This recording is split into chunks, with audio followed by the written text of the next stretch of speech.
I'm the Doctor. I'm a Time Lord. I'm from the planet Gallifrey in the constellation of Kasterborous. I hope the ears are a bit less conspicuous this time. You might be a doctor, but I am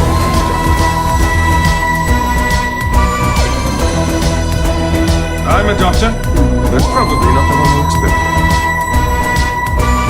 Absolutely fantastic. All of time and space, everything that ever happened or ever will. Where do you want to start? Hello, everybody, and welcome back to Bigger on the Inside, the new Who Doctor Who Watch Along podcast. With me, as always, is what rhymes with host, most boast, a man who doesn't like to boast. It's Harry Murdoch. That is true. I am incredibly humble. He is. Little behind-the-scenes secret. This is the second time we've recorded this episode, isn't it, Harry? Yes, because the first time I recorded this, we got 3 minutes of me intensely eating a biscuit, and then we stopped recording because it was really bad, and then we forgot to start recording again. Yeah, well, it was my fault. I didn't push the record button until we got right to the end and we finished, and then we got to the very end of the podcast, and I went, "Oh no!" I didn't push the record button. It was literally soul-destroying. It was, because we talked for a good hour, but hopefully we can carry on where that is. So we're doing Doctor Who Series 1, Episode 13, which is called what, Harry? The Parting of the Ways. And it's the final ever Christopher Eccleston Doctor Who story. What do you think about it? I thought it was great. I thought it was a great send-off to Christopher Eccleston. I thought it was a great series finale. It tied up a lot of loose ends. Really, kind of the thing that for me that's so great about it is just kind of there's so many kind of great character beats, resolutions, kind of character journeys being kind of resolved. It's all just kind of ties up very, very neatly. And it's just very satisfying for me. No, it definitely is. There's a lot in this episode which I think has become, I wouldn't say iconic with the show, but some definitely iconic imagery. I really, really like the shot of the TARDIS spinning into battle against the Dalek missiles at the start of the episode. There's something really good about... Sorry, go on. Yeah, I mean, it's funny that they do kind of just fly the TARDIS straight into battles, considering that, the TARDIS can warp, but maybe there's I don't know, was there a reason they couldn't warp straight onto the Dalek ship, or? I don't know, the button was stuck, I think. I mean, it doesn't really matter because, it's an excuse to have, the cool image of kind of the TARDIS in action, which isn't something you really see in the show a lot, so it's kind of a special moment when it does happen. Yeah, I really like seeing it in action as well. There's something about it, especially going up against these big metallic futuristic ships. And you just see this blue box. Yeah, just flying through the air like, I'm coming for you. What are you going to do about it? Yeah, that's kind of like the essence of kind of the appeal of Doctor Who. It's just got that kind of, kind of twee British charm. Yeah, it's that underdog feeling, really, isn't it? Absolutely, yeah. Yeah, also in that shot, that you get the "and for my next trick" line, which was reused in Day of the Doctor. Yeah. No, that surprised me. Sorry, go on. I kind of always assumed that that clip was for a outtake or something. So it wasn't. It did take me out of it a little when I was like, "Wait a minute, I know that line." No, I was the same because it came up and I was like, because the shot they use in the 50th is just that line, but that whole scene is actually it's a conversation between him and Jack, but obviously they cut Jack out of it. I always think it's quite strange that in the 50th that they didn't have the 9th Doctor as a hologram, or do that with all the Doctors. Just find a line of dialogue and just show it. It seems strange that they only did it with Chris. I mean, I guess it's because I suppose kind of the TV footage from kind of, 80s, 70s, 60s would have been... I mean, obviously the footage from 2005 is of a lower camera quality than what they use for the Day of the Doctor, which kind of looks really good. Yeah. But I guess kind of that contrast is less extreme than the contrast you would get with kind of the TV footage from Classic Who. No, definitely. I found some interesting stuff out about Chris in the 50th that we'll have to we'll do I don't really want to save it for the 50th because it's quite a while off, and I do want to talk about it. So maybe we'll do a video on that at some point. There's a lot of good lines in this episode, especially from the Ninth Doctor. I really like the bit where he steps out the TARDIS and he goes, "Let's go see the neighbours," and he walks up to all these Daleks firing at him. Yeah, no, I mean that's great, especially kind of compared with the kind of bit right before it, where kind of the Ninth Doctor is kind of really kind of reflecting on the fact that they're all back, and that he destroyed his entire race and he thought he'd taken the Daleks out with them, and now it turns out it's for nothing. And the kind of the contrast between that and him suddenly kind of going into this jovial mode and kind of putting up this kind of jolly facade, I suppose, for Rose and Jack, as well as the Daleks, to maintain face. No, yeah, there's another scene as well where he's very happy-go-lucky when he's talking to the Daleks face on, and there's a scene where he's like, yeah, whatever, opens the TARDIS door, shuts it, and it cuts the inside of the TARDIS. There's no dialogue. It's like a 20-second shot of just the Doctor with his head against the TARDIS door, listening to all these Daleks just firing at him in like a pit of rage. And you know that he's having these flashbacks to the Time War, and when he believes that he did blow up the Daleks. Yeah, no, it was a great... I mean, something that always really impresses me with kind of like the actors who played a Doctor, that kind of one of the biggest challenges, I guess, is to kind of convincingly sell that you are this alien that's 100 years old and that has lived through so much and carries that weight on your shoulders. But in that moment especially, Eccleston really kind of, sells that. Yeah, when you watch Doctor Who, do you forget he's an alien? Or that he or she's an alien? As I do sometimes. It depends on the incarnation for me. Eccleston, it kind of depends on the scenario. And Tennant is much easier for me to forget because he's a much more kind of humanized Doctor in a way, because he's, much more kind of emotive, and he has all these kind of flings with human girls. Matt Smith, I never forget. I never forget with Matt Smith that this character is like 100 or 1,000-year-old alien. Yeah, because his performance is just so wonderfully, totally alien. Which is good because he's an alien. Yes. Good job. I've learned so much over this podcast. Now I know how to speak and do analytical sentences about Doctor Who. Ooh. I don't. Well, you'll get there. Don't worry. I'm trying. We see inside one of the Dalek spaceships. I believe it's a redesign from what we've seen in Classic Who. What do you think to the inside of one of these? One of the Dalek spaceships. It's a very Dalek spaceship. It's it's bronze like for Daleks.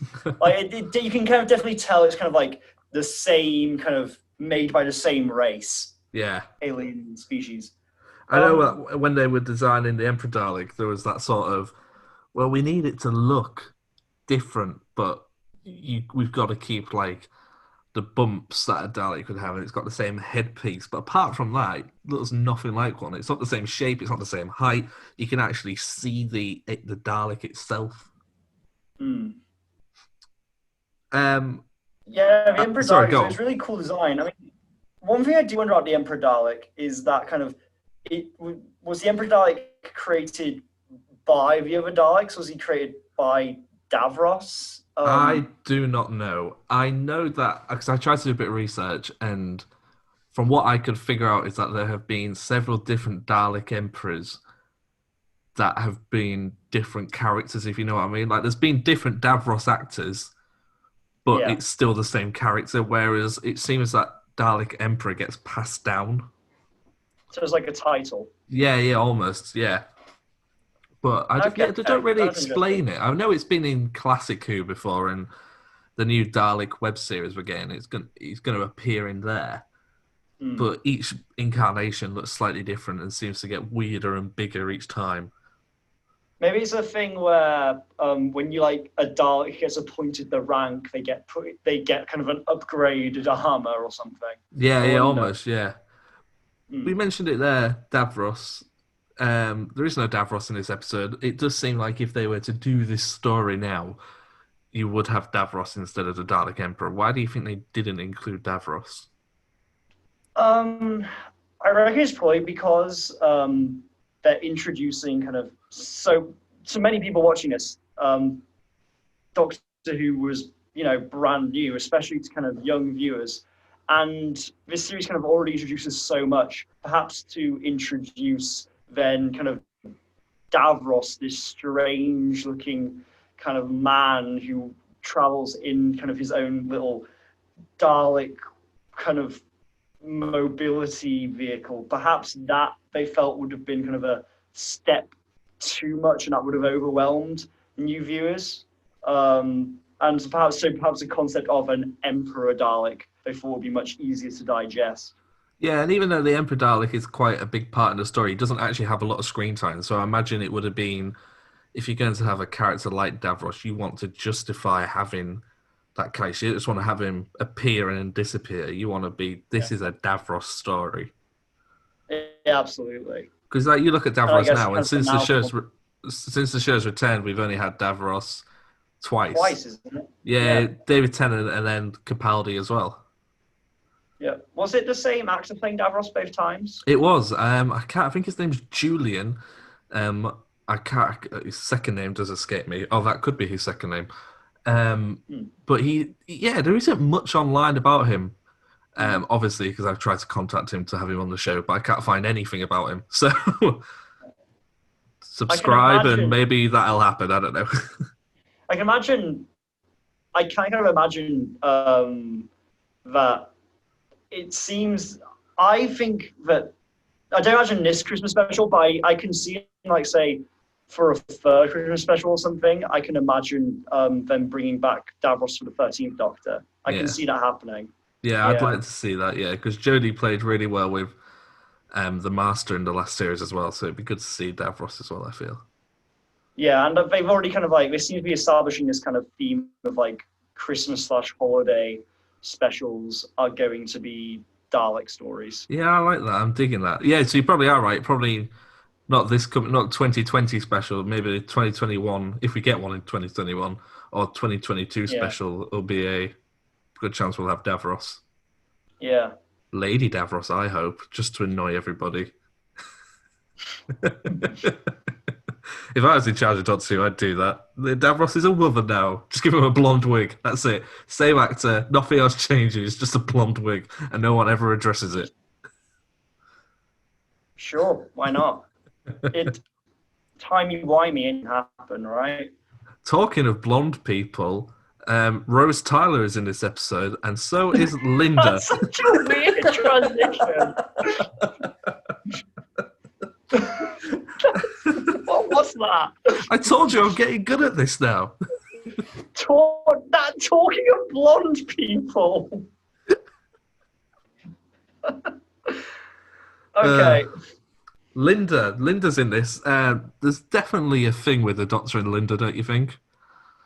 Yeah, and more so, there's definitely a thing with Rose and her reaction to the Doctor and Linda. Did you know Rose is blonde? Pardon? Did you know Rose is a blonde character? Yes, Tim. Okay, just checking. Yeah. What was I talking about? Oh, yeah, Rose being jealous. I mean, kind of, very often you think of Rose being jealous as something you associate with her in relation to other female characters with the 10th Doctor, but you can I didn't realize that kind of in this story, those seeds were kind of planted here. It's unspoken, but you can tell from the way she watches the Doctor interacting with Linda that, she's jealous. No, definitely, yeah. What do you think of the character of Linda? I feel like she's there to sort of create a bit of tension, isn't she? She's also there so that there is someone to do something when Rose eventually gets sent back home, to show that sort of contrast between who the Doctor actually really does care about. Yeah, and I think another big part of it is that it's so we kind of have at least one kind of down-to-earth, relatable character in kind of the future that we can, latch onto and feel bad for when, she gets killed. Linda's death's great. I love it. I think it's so good because it's right in the middle of this battle. You're constantly hearing Dalek guns. You're hearing a famous catchphrase, "I'm going to kill you." So when The Dalek catchphrase. I'm going to kill you now, that's what they say. I'm just thinking about how like unfriending they would be. You know, I'm going to kill you now. I'm going to end your life with my laser. So this Dalek appears at the window, doesn't it, from outside the ship? The Doctor's told her she's going to be safe. And also, there's 3 Daleks appear from the other side of the window. You can't hear them, but the lights flash on the ears, clearly saying "exterminate," and they kill Linda. Yeah. I think it's one of the best deaths of the whole series. I mean, that's something that kind of I really kind of appreciated with the Daleks in this episode. That, you know, they're a character which is very easy to kind of parody, make fun of, as we've kind of seen in various kind of British and even like American TV shows, sketch shows. But when they're handled like correctly, they are like really threatening and like unsettling. Yeah, I know Russell, he was saying that on Confidential for episode 6 Dalek, that he was saying he hopes that that episode puts a stop to the Dalek parody scene of people going, "Oh, it's a salt and pepper pot with a plunger." And I mean, I think he succeeded because like the only, I think I watched on some YouTube compilation of kind of like Dalek parodies and such, and the only kind of post revival parody which I think they were able to find for at least that compilation was, I think it was like the Postman Pat movie or something. well, there's 2 then. There's the Postman Pat movie, and I know what you mean by that, which does star David Tennant. Yeah. Oh yeah, David Tennant is. I don't know what he does in it. I think he's like an evil. I think there's someone called Roderick. I don't know, just a guess. But they're also in the Lego Batman movie as well. Who's he playing the Lego Batman movie? No, the Daleks are in the Lego Batman movie. Oh, are they? Yeah, they appear Oh, yeah, of course. in like little background characters. Yeah, I forgot that there was Doctor Who Lego. yeah. I mean, it was like one set, wasn't there? There was like one or 2 Lego sets, ideas, I think. Yeah. Hmm. So we've got Linda, we've got the Doctor, we've got Rose, and we also have Jack in what we believe is going to be his last episode. He has I really like the scene where he says goodbye to the Doctor and Rose. And he gives them both smooches. He gives them both big, wet kisses. Mm-hmm. And neither of them are complaining.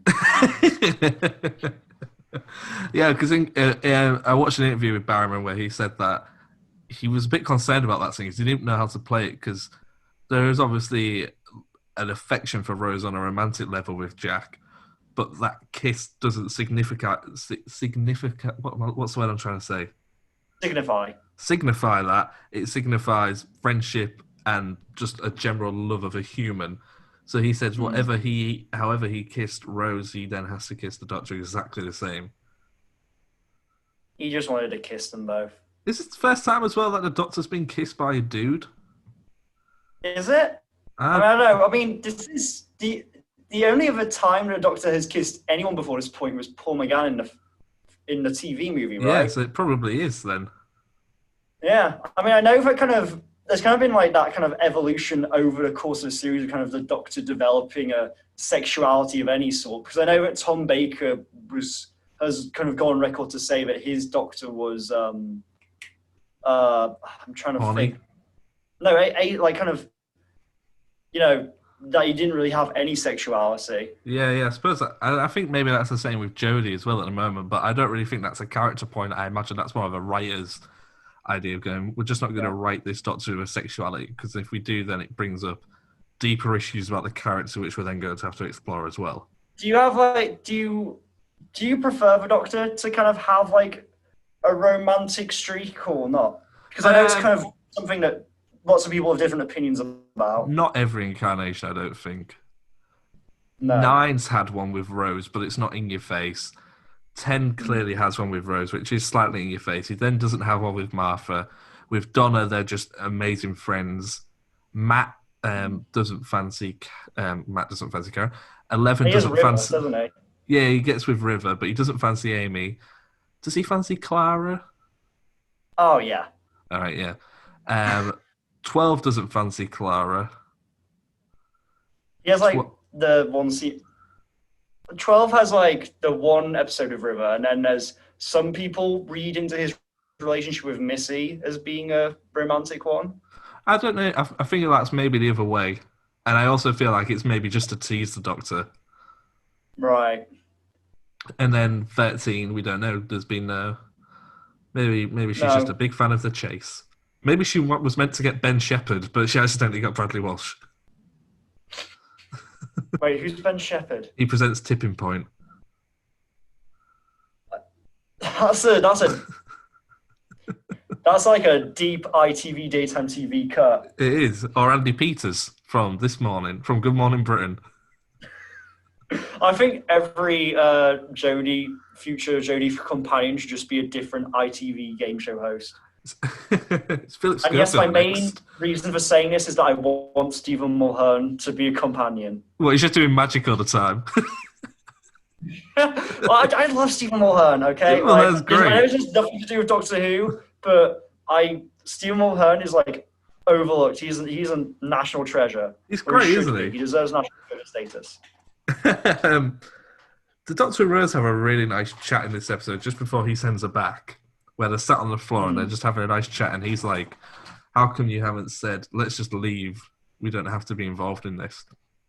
It's not a very long chat, it's quite short, which is quite surprising because I would like to have seen more, considering that a lot of New Who, especially with Eccleston, they devote a lot of time to intimate scenes with just two characters. Felt that by this point we'd seen so many scenes between the Doctor and Rose that we kind of didn't need a super long one this time to kind of establish that kind of, wonderful chemistry they have. It is interesting because really kind of that's the last kind of proper conversation they have, or at least it's the last conversation they have where one of them isn't about to die. No, yeah, it's isn't it? Yeah, because after that we have Rose talking to the hologram, and then she's on Earth, and then when she comes back, she's Bad Wolf, and then the Doctor's about to die. So yeah, you are right. Yeah. Yeah. What do you think to that hologram message from the Ninth Doctor? I think it's really well done because he's Yeah, I obviously think that's recorded great. it. He's obviously recorded it after the Slovene attack, where Jackie's mentioned to him, "Can you keep my daughter safe?" Yeah, no, I think that's kind of probably one of kind of the biggest bits of progression we see from the Ninth Doctor throughout this series. He really kind of takes that kind of responsibility that he has for Rose to heart, and that he kind of does kind of do what he, the considerate thing. And it kind of is really interesting, really what Jackie kind of says about it in a later scene where she says, like, I've made it clear that I don't like the Doctor, I don't like you running off with that man, but in this moment, I love him because he wanted to keep you safe. And that's kind of, it's like kind of a surprisingly kind of like, heartfelt, well, not really surprisingly heartfelt because we know how much Jackie cares, but kind of for her to kind of say that about the Doctor, I just think that's a really lovely moment and kind of a lovely piece of kind of progression for kind of the both of those characters. Yeah, no, I really like it when we return to Earth and we catch up with Mickey and Jackie, because especially Mickey in this episode, there's a big character development where we last saw Mickey, he said, if you want me to stand around and wait for you, I will. And then in this episode, Rose says, there's nothing left for me on Earth. And Mickey's like, okay, let's get you off it. Yeah, like, Mickey, like, in, like, series one, no, I mean, episode one, we're still in series one. Mickey, like, at the start of the series would have, like, very much kind of done everything he could to stop her. But here it's kind of, it feels like he's finally kind of, come to a place of acceptance, and he's accepted, Rose is kind of, she's not, it's not that she wants more than him, but she's kind of grown beyond him, that she's just changed, and that he doesn't want to change in the same way, and kind of he's kind of come to a place of acceptance with that, which is very kind of a very refreshing piece of kind of like growth to see. Is it though that she's grown past Mickey, or that she's just grown past, basic A to Z life of waking up going to work and coming back. I mean, no, yeah, I think that's definitely it. I think it's definitely, like you said, kind of more of the fact that, it's like she says, she's been exposed to all these wonderful things and a better way of living, which is such a wonderful way to put it. And that, I suppose, that kind of Mickey and Jackie are things where she just can't not associate those with the life she used to lead and the person she used to be. So she kind of has to kind of put that behind her.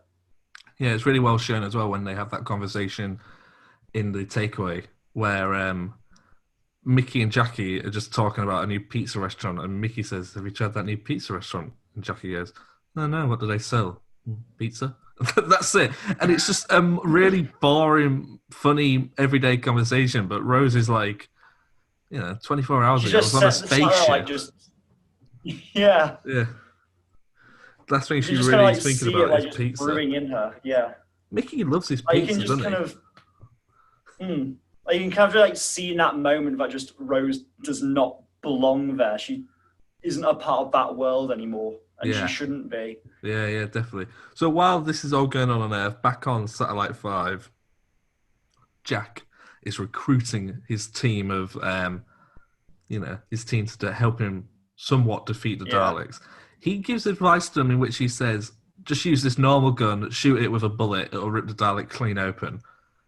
But he sort of already knows that's not true. Do you think he just says that to give these people confidence, but he knows that he's only using them as bait and to give them some extra time? So he's like, I know that these three people are going to die, but they need to die to save everybody else. I don't. It's a hard one to read into because there's a lot to pull apart there. Because there's first the question of how much does Jack, know and understand about the Daleks. Clearly he knows who they are, but has he ever actually faced one before this point? And then there's the fact that, I suppose there is a case to be made that whether or not people were to fight with him, everyone on that satellite was kind of inevitably going to die. Yeah. So perhaps it was something to kind of give people hope and purpose in their last moments, which I suppose is kind of better than saying, you're all going to die here no matter what. Yeah, no, I definitely agree. But why does the Doctor keep Linda? He sends Rose back to Earth. Oh, sorry, he sends Rose to a safe place, but he keeps Linda on the ship even though he's already asked her to leave. I don't know. I guess with Rose it's kind of easier because he can, firstly, there's the promise he made to Jackie, and second, there's the fact that he can, send her back home. Yeah. It's kind of hard for him to send Linda home because home for her is where she already is in that point in time. But she obviously doesn't live on the satellite. She obviously has a place to live. But do they establish it as a way to get off the satellite back to Earth? I'm not sure if he could have just put her in the TARDIS with Rose and sent her back to Earth. That would have gone down swimmingly, I feel.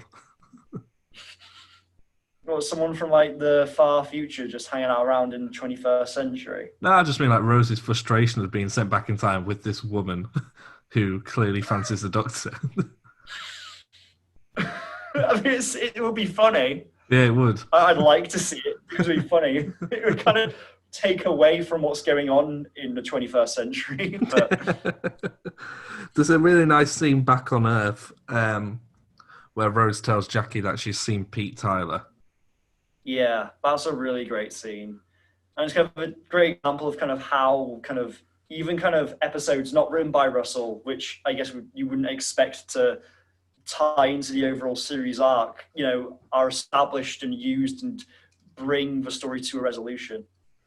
Yeah, because it starts, doesn't it, with Jackie saying, "This is what your dad would have done," and she shuts it down and says, "No, I know you're lying about who my father is. Oh, sorry, about what he's actually like. I've met him. I know what he would say." Yeah, it was really... Yeah, and it's... I have to commend it to the performance there, because Jackie's reaction is such kind of a human one, you know? We can't really say how someone would react if you found out that your daughter travel back in time to be with your husband when he died, because that's not something that's going to happen. But I feel like Russell T Davies here got pretty damn close to what the natural human reaction would be. Yeah, because it's sort of that. Because when I watched, I was like, oh, why is she so angry? She went back and made sure her father didn't die on her own. But then, obviously, Jackie will be asking the question of, why didn't you save him? So, but obviously... Yeah, such kind of a loaded... Yeah, it's kind of such a loaded, overwhelming thing. It'd be a lot for her to kind of process there, yeah. Yeah. What do you think to Mickey's new car? He's got a new car. It's a nice car. I can't remember. What was his new car like? He's got a green Mini Cooper, and he used to have a yellow Beetle. I mean, green's a better car colour than yellow. I mean, I don't think either are excellent car colours, if I'm being frank. Oh, really? You're a car guy now, are you? Huh? Yep. This Go on, is then. now, What colour should our cars be? All right. Well, you have a white car, don't you? I do. I mean, that's white a good car colour. Lamborghini. Yeah. And you keep it surprisingly clean. Like, I wouldn't get a white car because I'd be worried about it getting dirty easily. It's got 3 big blobs of bird shit on the bonnet right now. Yeah, but that bird shit is white, so it blends in. It's green. Oh. Yeah, maybe so should have good. gotten a green car. No matter, I only got white bird shit all over it. So Rose looks into the heart of the TARDIS. There's that really good scene where she's determined to look into it, turns her into the Bad Wolf, and she develops this really cool way of defeating the Daleks and all these Dalek spaceships with this really sort of sweet disintegration effect. Yeah, kind of pulling them apart atom by atom. It's a really kind of cool visual, yeah. Instead of just exploding, they sort of like, like when you get a plastic bottle and you loosen the lid and you squish it from end to end. Yeah.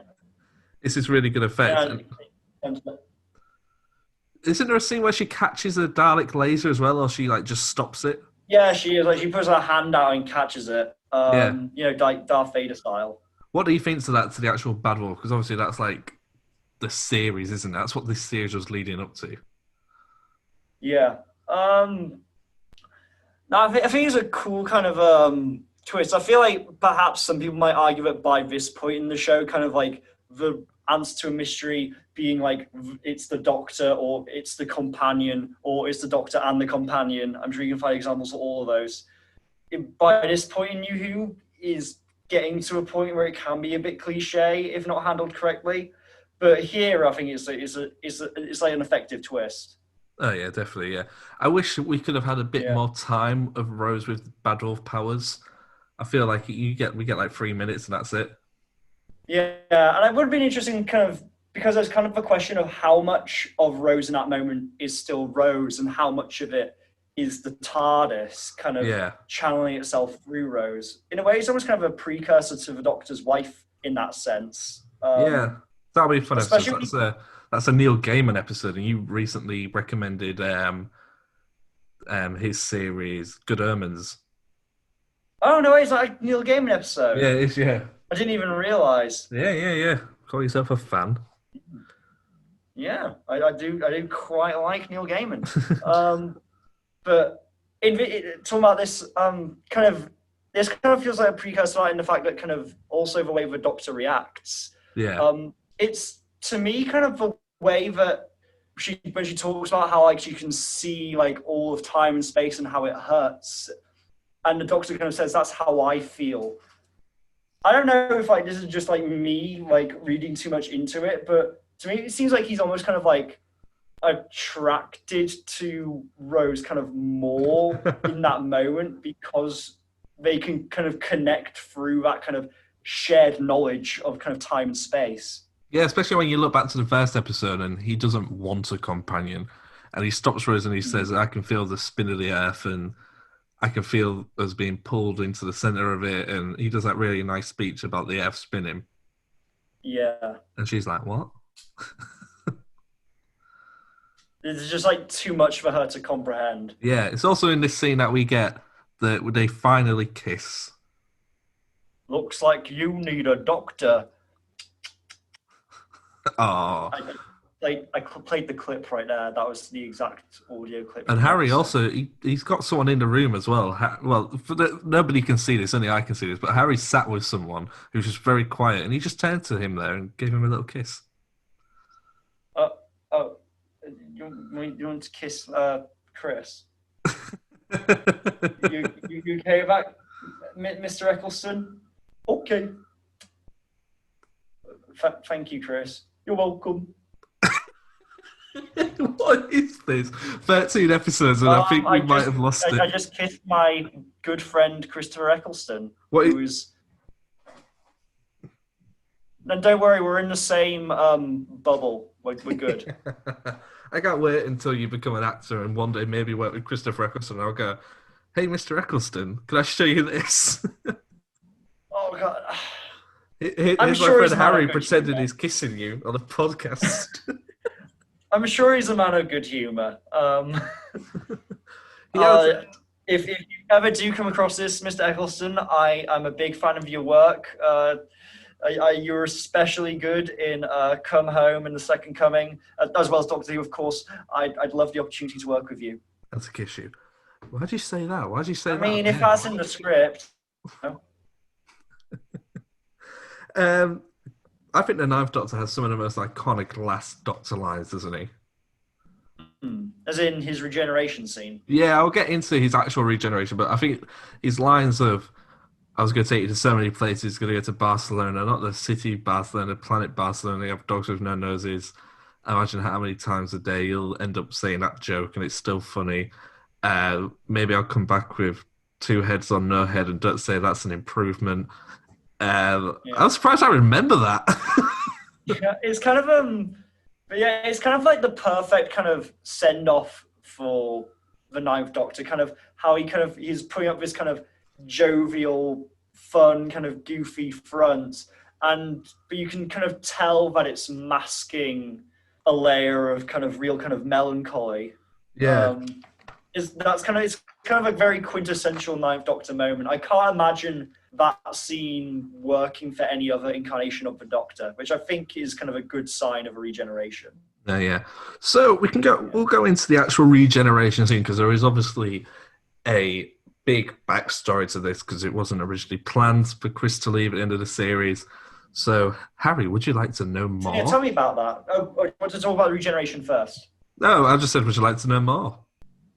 I would like to know more, yeah. That's great because I'm going to tell you.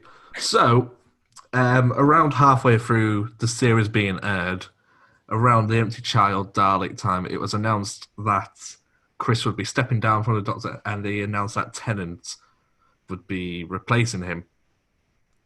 Tennant had previously worked with Russell on Casablanca and stuff like that. So, I mean, is it Casanova? Casanova, what did I say? Casablanca. Yeah, that's a different film, I think. So, the original ending for the series was that they would be in the TARDIS and they're about to go off on an adventure. The Doctor looks at his monitor and he sees that Rose is in fact infected with a deadly disease, and that would be the series cliffhanger.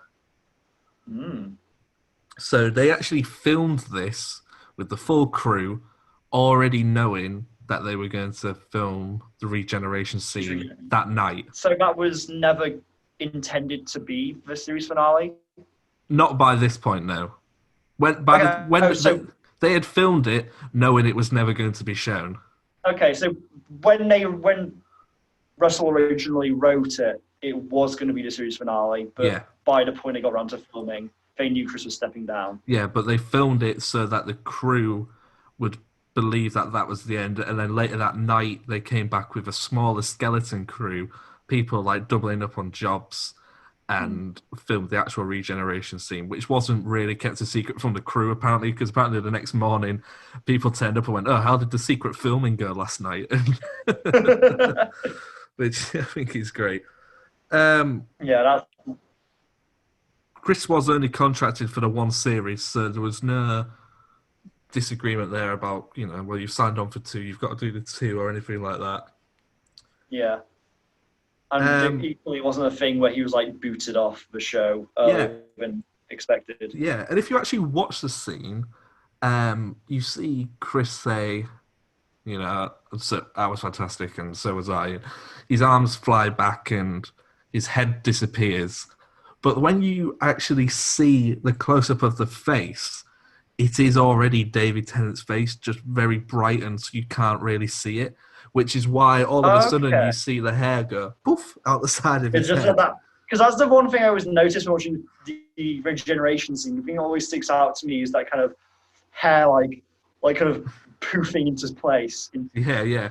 So that's why you see the hair, because what they did is they basically slicked back David Tennant's hair and then, you know, reshot it with normal hair.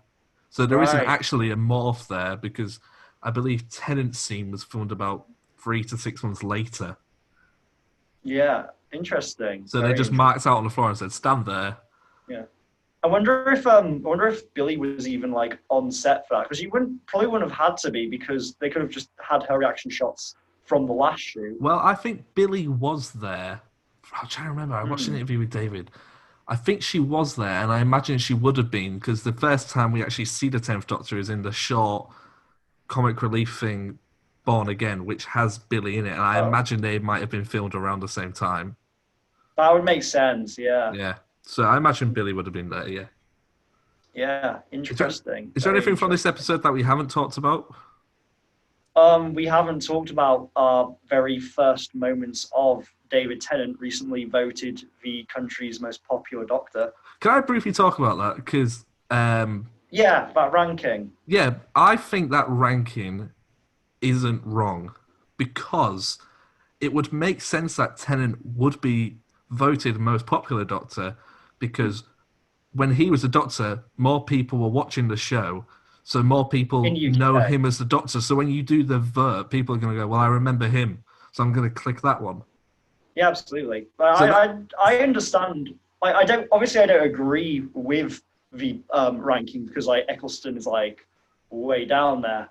Oh, he's not way down there, but he's lower than I'd put him. Yeah. But for a reflection of what the nation thinks, you can't really argue with it. Yeah. Of course, Tennant would be the most popular. I don't think Tennant will ever cease to be the most popular doctor in this country for a very long time. And of course, Jodie's going to be number 2 because she's like the current doctor. Yeah. So a lot of people right now will associate the show with her. And, Exactly. you know, that's kind of what you want. Yeah, exactly. Yeah. Yeah, of course, Tennant's going to be there. More people watched him as a doctor than they have any other modern doctors. So much so that when Series 4, when he reunites with Rose and he's running and it gets exterminated by a Dalek and he starts to regenerate, at the end of that episode and the start of the next episode, they gained an extra 2 million viewers. Really, because people thought he was going to... Yeah, because it went in the news and people went, oh my God, David Tennant's regenerated. You know, at the end of the last episode, it ended with him regenerating.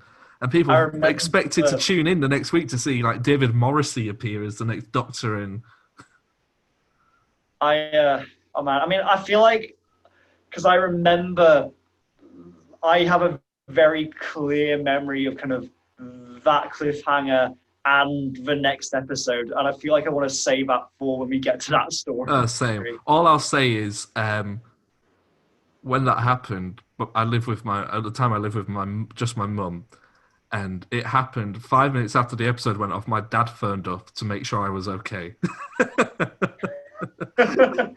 So do you really love? But we'll. Did you like have a sorry, real kind of? Did you have like a real attachment to David Tennant? Then, I was as a doctor? nuts about Doctor Who at that point. I was insane about it. Every Christmas and birthday, I had cakes, Doctor Who cakes. I had the bedding. I had the TARDIS wardrobe. I had the toys. I drew it. I made mini films with my friends. I was nuts about it. Yeah. See, I feel like I don't know what this says about my character when it comes to regenerations, but I never really feel that sad about regenerations. They always excite me a bit because I'm always just kind of so. They do now. I love a regeneration. I get very excited. But even with Tennant's actual regeneration, I don't remember being sad. Like I remember just like being really eager to see like the next person to see Matt Smith. Oh, that's great. So yeah, Yeah. I remember last time we did this podcast, you said one thing that stood out for you is how young David Tennant looks. He does. He looks so young. Like I know he's like only in his like 30s or something when he About did it. 35, But like, I think. Yeah. yeah, but he looks younger than me. Do you think? I saw a thing with Tennant where they said, "Are you going to return for the 60th?" And he said, it would be fun, but there is only so many times I can return before I start to age out of looking like I did." I think Tennant now doesn't look like he did in his first appearance, but still looks like he did at the end of his series. Yeah, I know. I agree with that. I think Tennant still, as long as he's like shaved, um, Yeah. as long as he's shaved, and I think he still looks like the 10th Doctor. Yeah. It's not like they're Yeah. getting Colin Baker back and he's going, "It's me, I'm Colin Baker from the 80s. How'd you do?" Yeah, and it's not like we're gonna have to do a thing like they did with Pete Davidson, where they say there's some kind of weird time distortion thing. Yeah, that's what they did, didn't they? Yeah. That'd be fun if we get around to doing that. Yeah, no, David. I feel like David. The thing is, I feel like Eccleston couldn't make a live action comeback. I feel like now he definitely looks very different to how he looked when he originally He does, did the doesn't show. he? But I feel like if you just gave him the haircut, Maybe, yeah. maybe dyed his hair a bit, I don't know. I mean, when they brought back Captain Jack, they just like caked John Barrowman with makeup, didn't they? And put him in a low light setting. Yeah, they did. Yeah, definitely. But I feel like they didn't even need to do that. They could have just said, like, he was finally starting to age really slowly. Well, we know he ages because he turns into the face of Bo, doesn't he? Yeah. So, like, they didn't have to go that far with Captain Jack. Yeah, I've got some things, some thoughts here that people have said about this episode.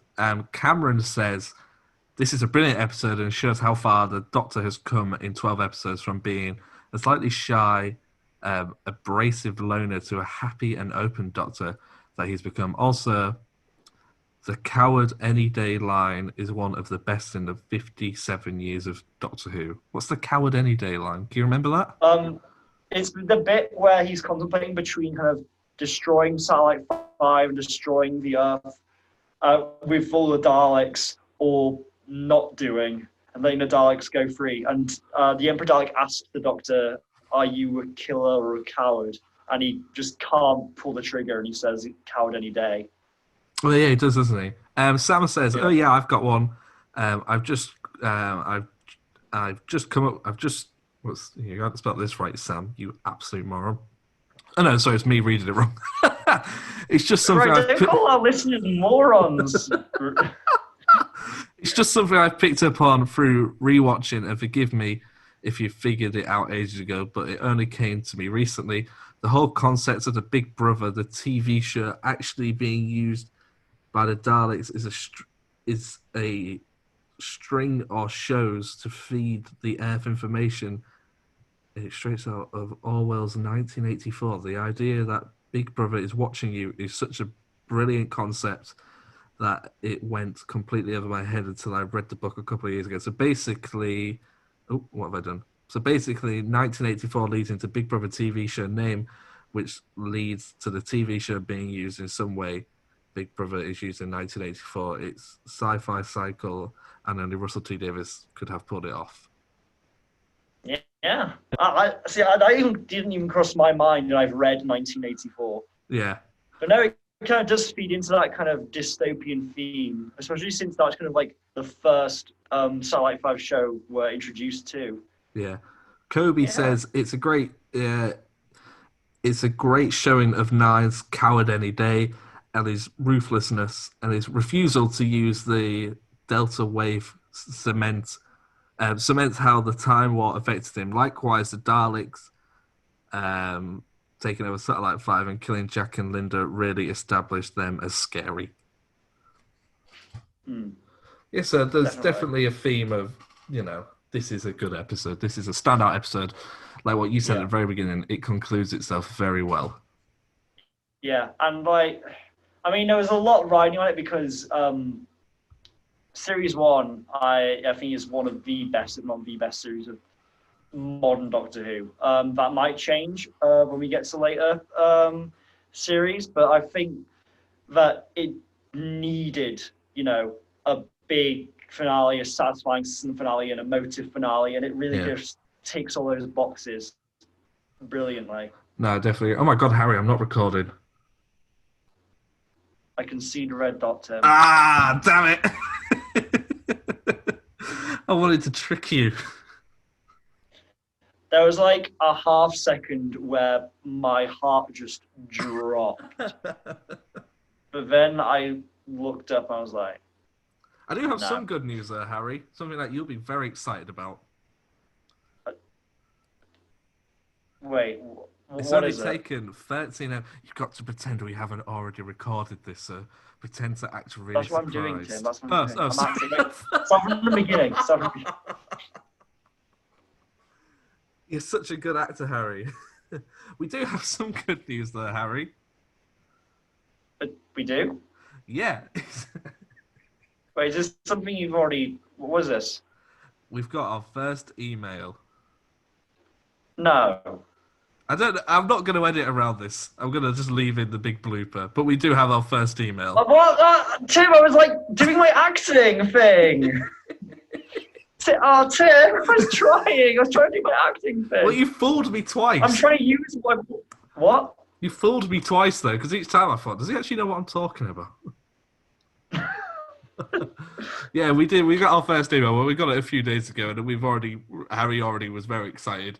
The email is from Thomas. He says, "Hi, I'm a new listener, and I've binged the first 6 episodes. I really enjoyed them. The reason you can only listen to 6 at the moment is because these are recorded like a good few months in advance, aren't they, Harry?" Yeah. We like to stockpile. So maybe when you send in your emails, they might not appear on the show for like a good 3 or 4 episodes in the future. But Tom says, "I cannot wait for you to get into episodes such as School Reunion, Blink, Series 4 and 5, The Doctor's Wife, The Day of Dr. Henderson, Rosa, The Fugitive of the Jadoon, and companions such as Sarah Jane Smith, Donna Noble, River Song, and Bill Potts, also Doctors such as the 11th Doctor." Tom wants to know, will you be watching / reviewing Classic Who and spin-offs Torchwood, Sarah Jane, and Class? Also, are you going to do an adventure in space and time when you get closer to the 50th? Thanks for reading. Sincerely, Tom. Thank you very much, Tom. Thank you for the email. When we got it the first time, it really made my day. And I'm so sorry that you're not going to get my genuine reaction to that because it was so joyous. I was really annoyed. That was one thing I was annoyed about because I kept it a surprise. I didn't tell you. Because I saw the email. I was like, I've got to tell Harry. I was like, no, wait, I'll leave it. I was so excited, like unbelievably excited. So, we will be doing Classic Who. In November, we're going to be doing the 3 Doctors, which is a 10th anniversary special. We're going to redo that. Sorry, not redo that. We're going to review that. I'd also like to do the TV movie at some point as well. Yeah, for TV. I've seen that once, but I'd like to rewatch it because when I first saw it, I had like zero understanding of like the extended Doctor Who like kind of timeline. Yeah, no, same. In regards to spin-offs, I don't think we would do what we do now, which is an episode-by-episode breakdown. We're currently talking about possibly doing sort of a spin-off podcast that might just be just YouTube-centric, where we basically just chat. So there's a chance we can maybe mention it on there. Because I've started watching Torchwood. I'm like halfway through Series 1 and I am enjoying it. Any good? Yeah, it's good. Yeah. It's very different from what I remember. Yeah. Much kind of gorier and sexier. Yeah, that's one thing I definitely noticed is how gory it is. I think the next episode I've got to watch is a Cyberwoman episode, where it's basically just a woman in some underwear and a metal helmet. That's by Chris Chibnall, isn't it? Is it? Yeah, Chris Chibnall wrote the Cyber... I don't know if it's Cyberwoman or Cyber Lady. I think it should just be Cyber Person. Maybe. I mean, like, Cybermen don't really have any kind of distinctly male characteristics, do they? No, because Yvonne Hartman, she becomes a Cyberman, doesn't she, at the end of Series 2? Yeah, I mean, I guess, like, Cyberman is kind of a non-gendered... I mean, I guess Dalek isn't gendered either, is it? No, I know what you mean, yeah. So, no, we'll definitely we're going to get into some spin-offs, and there's definitely some episodes that I'm looking forward to. Just to clarify, we haven't yet gotten to either of our first Doctor Who episodes, have we?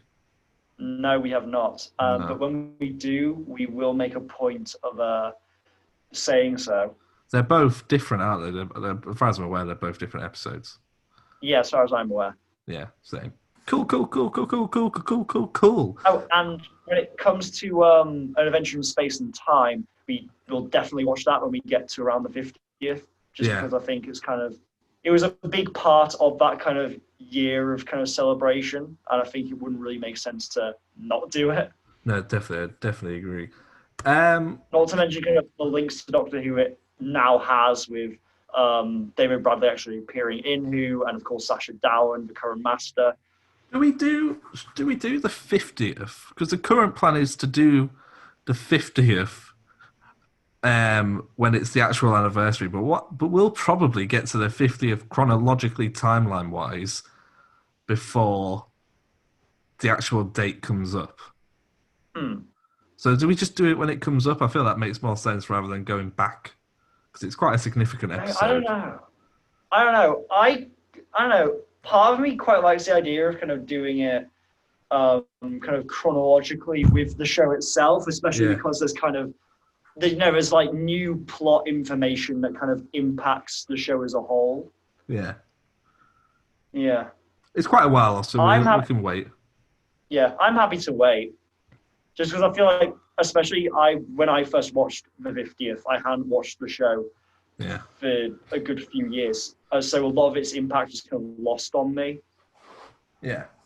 Anyway, Harry, one thing that I was slightly worried about when redoing this podcast is our famous segment, Quiz. You, not me. I hate being patient. Patience is for wimps. Oh yeah. Don't worry, I've forgotten all the questions. Well, that's okay, because you ain't getting the same questions as last week.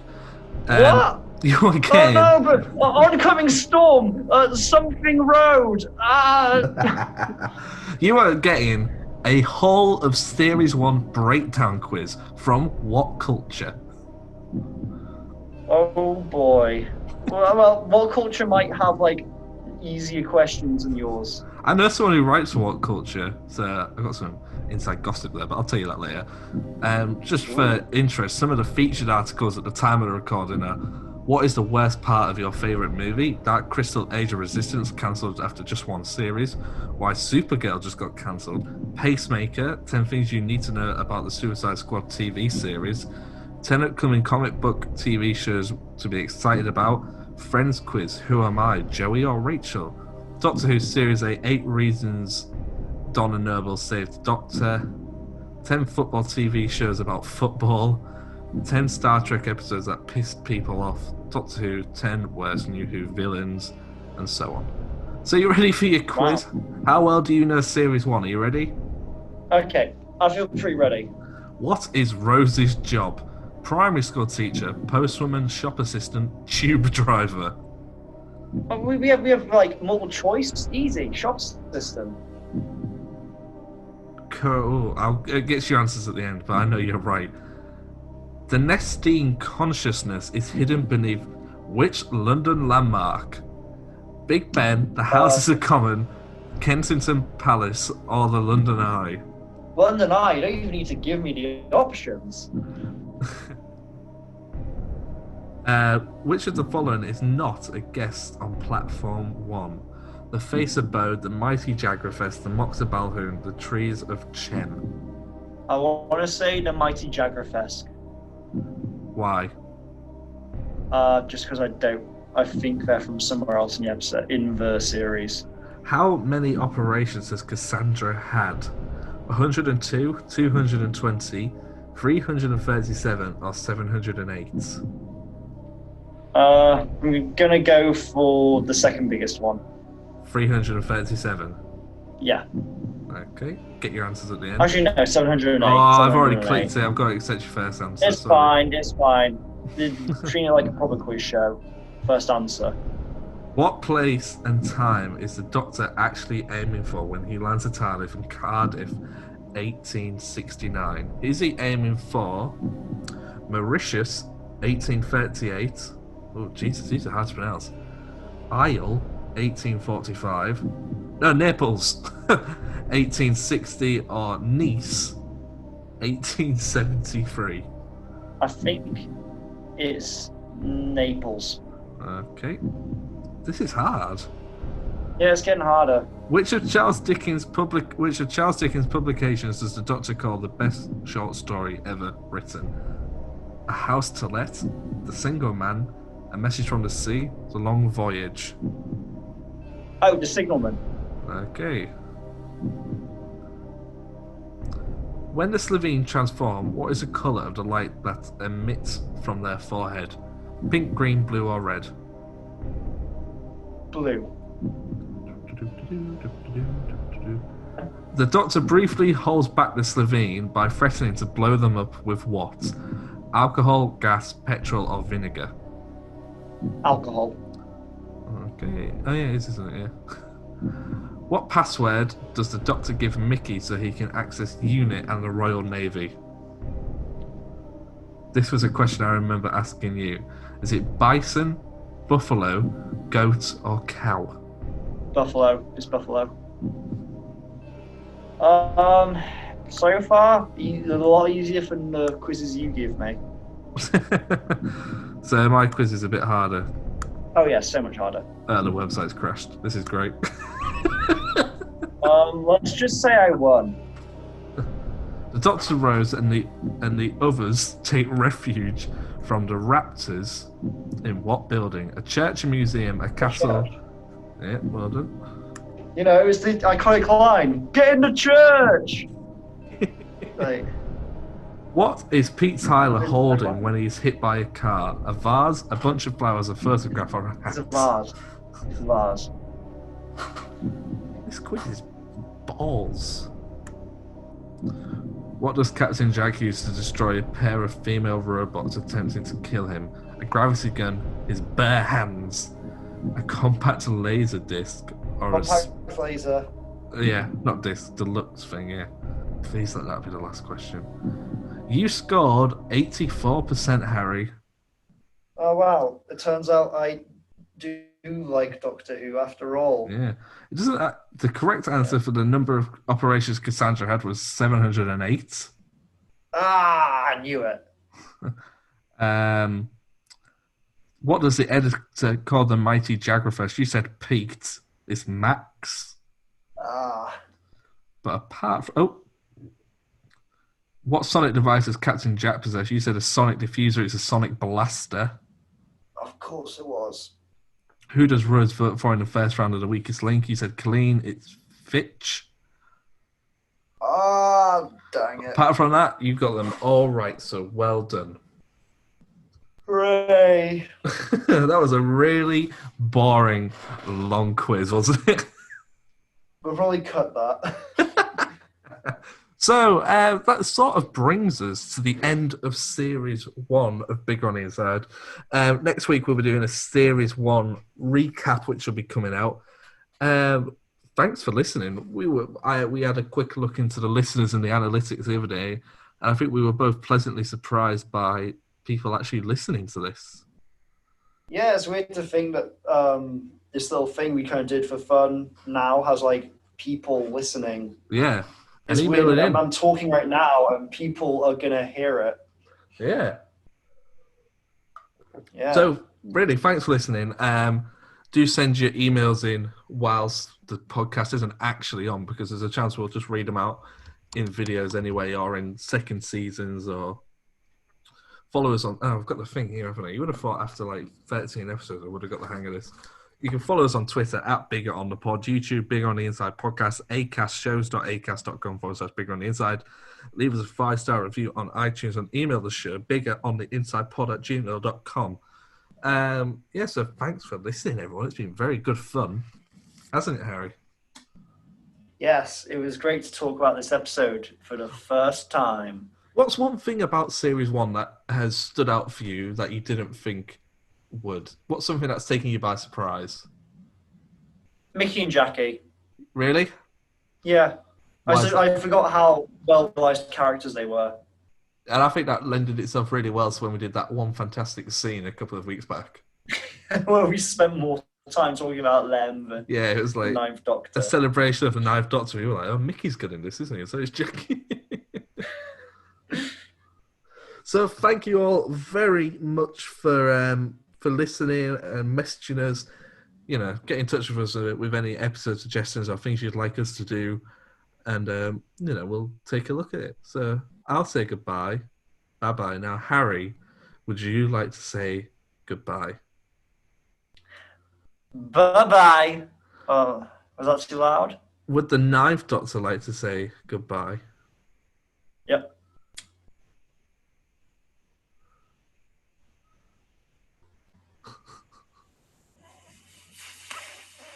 Fantastic.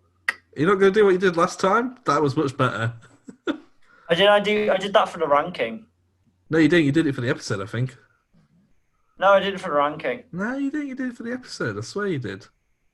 No, I definitely did it for the ranking. Oh, well, this is the end of the first series, and it's such a flat line. I'm now on our YouTube channel. I'm going to go back and I'm going to find it, because I think you're wrong. For anybody interested, Warner Brothers Entertainment have just uploaded a video called Joker, the Joker, put on a happy face, and it's 35 minutes long for people who still care about that. What's that about? I don't know. No idea. I might check that out. I liked Joker. Yeah, I did, but I feel like now with movies, people get too involved in them. They're like, this is the new classic, and I'm like, you can't force a classic. You just it's too early to call Joker a classic. You just have to let stuff sit and give it, like, if people are still talking about Joker in 15 years, then yeah. Yeah. So here I feel like people probably will be talking about.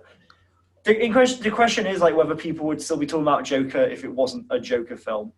Yeah, that's a good point. That actually, yeah. I feel like Joaquin Phoenix is definitely a great performance from him. Yeah. He would have won the Oscar regardless. But whether it definitely wouldn't have made as much money if it wasn't a Joker film.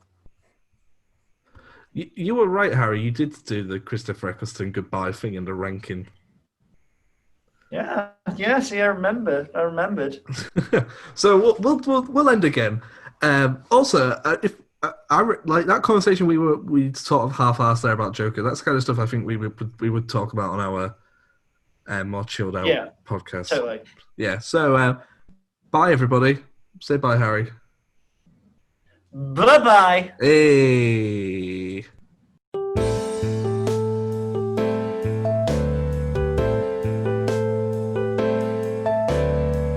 Don't forget to click below to subscribe to the official Bigger on the Inside podcast.